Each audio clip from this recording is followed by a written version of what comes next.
Assalamualaikum.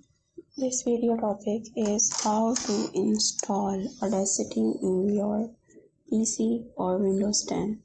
So go to the Google Chrome, write in search bar, write Audacity downloads. Here click on the first link, download Audacity. From here click on download to Windows 32 and 64-bit setup.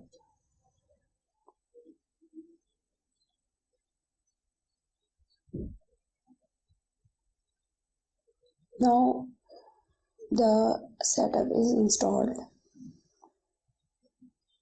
Here you will have to double click on the setup icon in the download section.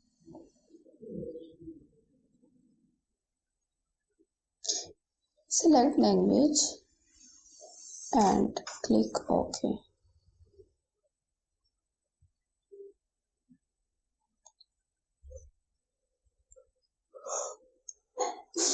Click next.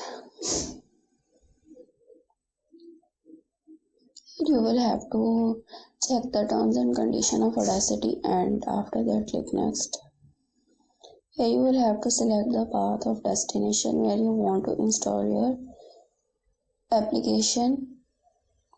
So I have to install it into the local disk D. OK. You can also choose any part and click next. Here you will choose the shortcut on to create on desktop or other area. So I unselect this and this is installed. After that you have to click next and finish. This is the interface of Audacity.